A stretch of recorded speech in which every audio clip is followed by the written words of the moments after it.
high stage. Patrick, can you put in words what it means to secure the number one seed, especially after this 11-day grind? Yeah, no, I mean, it showed the toughness of the team. And I think we got better as obviously the games went on. And so the guys, they're mentally tough and they're physically tough. And we played some really good football teams, some hard-fought battles, and the guys came away with 3 wins. So getting that number one seed is important. It's like winning the playoff game. And so I was happy to get that done. Do you have some sense of, for lack of a better term, peaking at the right time? Yeah, that's what you want to do. I mean, obviously we feel like we can continue to get better and better, but obviously we're playing, especially offensively, our best football at the end of the year and getting guys healthy, and we're excited for it. We're going to keep working. This isn't the end. This is just the beginning, and we'll continue to work to get even better as we go into the playoffs.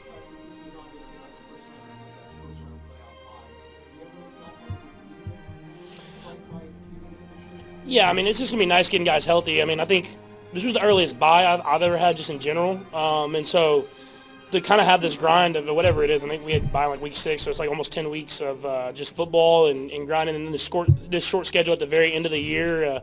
We had some guys banged up, and to get them back healthy now, and we'll see how week 18 goes and who plays and who doesn't play. That's up to coach. But even getting this little break, getting back healthy, and then getting ourselves ready to go for the playoffs, it was super important, especially with the guys that we had banged up.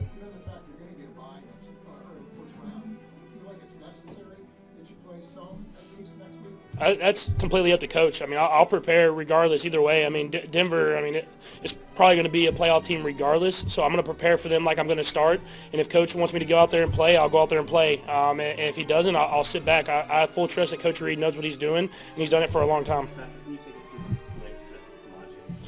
Yeah, no, he was. I was running, and I was kind of. I get in that position sometimes where I fake that pitch, and he fell. He got thrown down, and I was gonna run, and then I saw him, and I was like, if I can just pitch it to him, if he gets up, it'll be right to him, and it's pretty funny because I mean he made a heck of a play, being on your back and then coming back around and making that catch. But he's been a great player for us this entire year, pass protecting, running the football, and catching the football, and it's been a big addition to this offense. Was he on the ground when you threw it?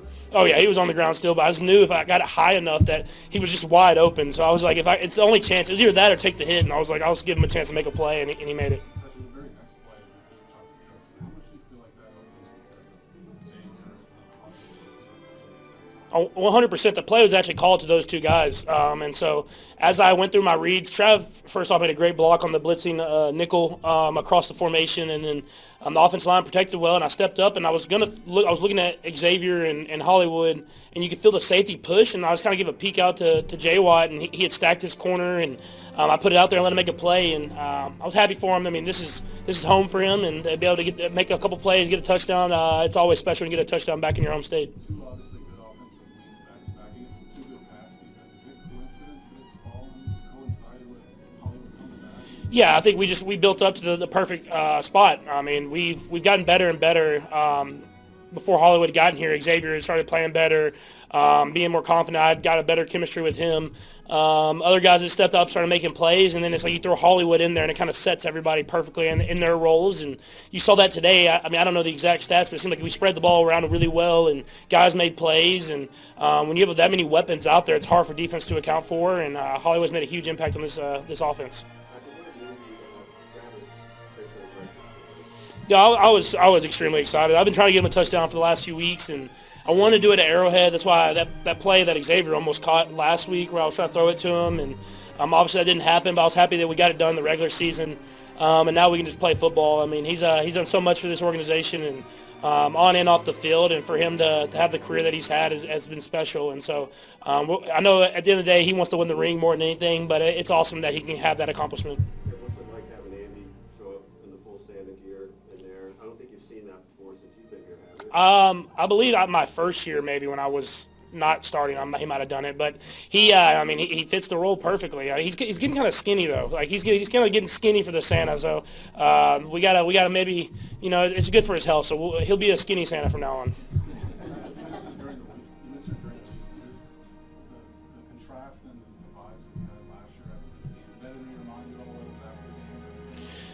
Not really, honestly. I know we wanted to win, just because we wanted to have this break, and whenever you have the long break, even if you're playing week 18, you don't want to sit on that loss. You don't want all those days off of a loss, and so we were able to get that win. That's a good football team, a playoff football team, and a great environment. And so getting that win, getting off your feet a little bit, but preparing for another good football team coming up, and then try to build that momentum into the playoffs.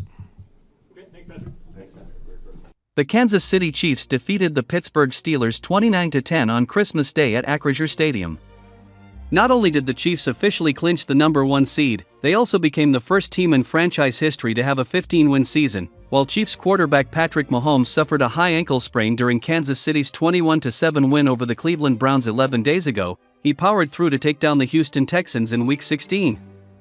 Against the Steelers, Mahomes registered 29 of 38 passes for 320 yards, 3 touchdowns, and 0 interceptions. Mahomes' magic connection with Chiefs tight end Travis Kelce was on full display on Christmas. Kelce recorded 8 catches for 84 yards and a touchdown, becoming the first player in franchise history to record 1,000 career receptions, and just the third TE ever reached that mark. The 35-year-old All-Pro also broke Chiefs legend Tony Gonzalez's record for most career touchdowns, 77, in franchise history, while Kelce's girlfriend, Taylor Swift, wasn't in Pittsburgh to celebrate Kelce's historic game in person. Mahomes made sure to give the veteran playmaker his flowers. He's done so much for this organization on and off the field, Mahomes told reporters. For him to have the career he's had has been special. At the end of the day, he wants to win the ring more than anything, but it's awesome that he can have that accomplishment.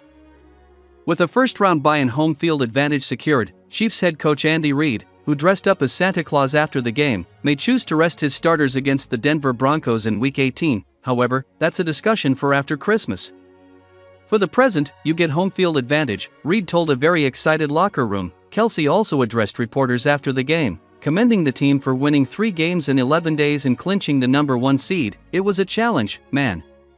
That being said, there's only one way you beat a challenge, and that's to beat it head-on.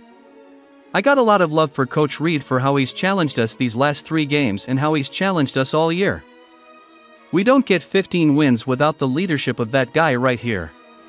Patrick Mahomes passed for 320 yards and 3 touchdowns, and the Kansas City Chiefs locked up the top seed in the AFC for the 4th time in 7 seasons with a 29-10 win over the Pittsburgh Steelers on Wednesday. The 2-time defending Super Bowl champions raced to an early 13-point lead and were never really threatened by the Steelers, 10-6, who have dropped 3 straight as their chances of capturing the AFC North took another hit. Mahomes connected on first-half scoring tosses to Xavier Worthy and Justin Watson, and Kansas City's defense did most of the rest, even with perennial All-Pro defensive end Chris Jones sitting out while nursing a calf injury.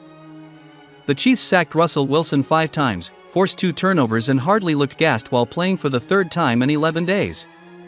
The 35-year-old celebrated by dunking the ball over the goalpost, which drew an unsportsmanlike conduct penalty and groans from a capacity crowd at Acrisure Stadium that has grown used to seeing Mahomes toy with the hometown team.